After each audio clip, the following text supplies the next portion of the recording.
എൻ്റെ പേര് mini Martin എന്നാണ്. ഞാൻ ചമ്പന്നൂർ അങ്കമാലി ചമ്പന്നൂരിൽ നിന്നാണ് വരുന്നത്. ഞങ്ങൾ ബോംബെയിൽ സെറ്റിൽഡ് ആയിട്ടുള്ള ഫാമിലിയാണ്. എൻ്റെ മകൻ UK പഠിക്കാൻ പോകുന്നതിനോടനുബന്ധിച്ചാണ് ഞാൻ ഈ കൃപാസനത്തിൽ പ്രത്യക്ഷീകരണ പ്രാർത്ഥന ചൊല്ലി തുടങ്ങിയത്. ആദ്യം ഉടമ്പടി എടുത്തിട്ടുണ്ടായിരുന്നില്ല. അവൻ്റെ പോക്കൊക്കെ തടസ്സമൊന്നും കൂടാതെ നടക്കാൻ വേണ്ടിയിട്ടാണ് ഞാൻ പ്രാർത്ഥന തുടങ്ങിയത്. ആദ്യം അവൻ ചെന്നു, അന്നാളിലൊക്കെ അവന് താമസ സൗകര്യം കിട്ടിയിരുന്നു.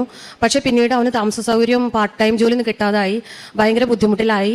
അപ്പോൾ ഞാൻ മാതാവിനോട് പ്രാർത്ഥിച്ചു, ഞാൻ ഓൺലൈൻ ഉടമ്പടി എടുത്തിട്ട് പിന്നീട് ഇവിടെ വരുമ്പോൾ ശരിക്കുള്ള ഉടമ്പടി എടുക്കാം.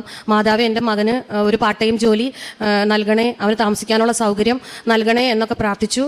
അതിൻ്റെ ഫലമായിട്ട് എൻ്റെ ഒരു സുഹൃത്ത് വഴിയായിട്ട് അവന് താമസ സൗകര്യം കിട്ടുകയും ഒരു പാർട്ട് ടൈം ജോലി കിട്ടുകയും ചെയ്തു. മാതാവിനും അമ്മയുടെ തിരുക്കുമാരനും ഒത്തിരി നന്ദി. രണ്ടാമത് എൻ്റെ ഇളയ മകനാണ്.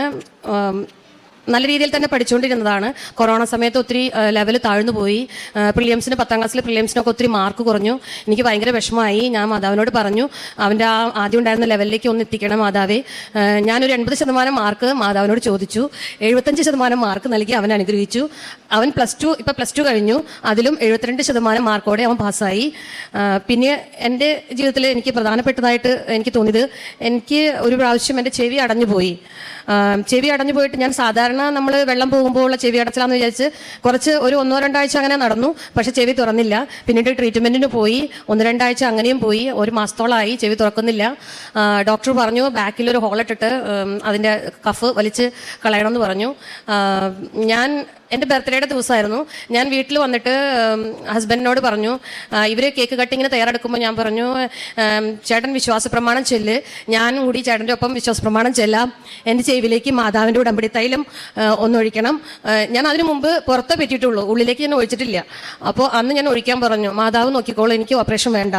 അപ്പോൾ ആള് വിശ്വാസ പ്രമാണം ചെല്ലി, ഞങ്ങൾ രണ്ടാളും കൂടി വിശ്വാസ പ്രമാണം ചെല്ലി എൻ്റെ ചെവിയിലേക്ക് തൈലം ഒഴിച്ച ഉടനെ തന്നെ എന്തോ ഇറങ്ങിപ്പോകുന്ന ഒരു ശബ്ദം എനിക്ക് അനുഭവപ്പെട്ടു.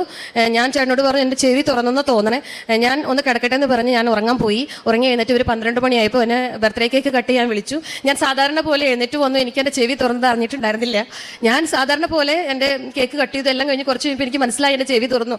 ഞാൻ ചേട്ടനോട് പറഞ്ഞു, എൻ്റെ ചെവി തുറന്നു, എനിക്കൊരു കുഴപ്പമില്ല. ഇപ്പോൾ ഇതുവരെയായിട്ടും പിന്നെ എൻ്റെ ചെവി അടഞ്ഞിട്ടില്ല. പിന്നെ അടുത്തതായിട്ട് എൻ്റെ ഭർത്താവിന് റിയൽ എസ്റ്റേറ്റിൻ്റെ ബോംബെയിൽ പ്രോപ്പർട്ടി കൺസൾട്ടൻ്റ് ആയിട്ടാണ് വർക്ക് ചെയ്യുന്നത്. അപ്പോൾ ഞങ്ങളുടെ അടുത്തുള്ളൊരു പുള്ളിയുടെ ഫ്രണ്ട് തന്നെയാണ്, ആളുടെ ഫ്രണ്ട് തന്നെയാണ്. നല്ല രീതിയിൽ പോയിക്കൊണ്ടിരുന്ന ഒരു റിലേഷനായിരുന്നു. ചെറിയ മിസ്അണ്ടർസ്റ്റാൻഡിങ്ങിൽ അതൊരു കുറച്ച് ഇഷ്യൂസൊക്കെ വന്നു. ആളൊരു കോംപ്രമൈസിന് തയ്യാറാവുന്നുണ്ടായിരുന്നില്ല. എനിക്ക് ആളുടെ അടുത്ത് വഴക്കിട്ട് ഒരു പിരിയണം എന്നൊരു ആഗ്രഹം ഉണ്ടായിരുന്നില്ല. അതുകൊണ്ട് തന്നെ വേറെ ലീഗൽ ഇതിനകത്തൊന്നും ഞാൻ പോകാൻ സമ്മതിച്ചില്ല. ഞാൻ എന്ത് ചെയ്തു വെച്ചാൽ ഒരു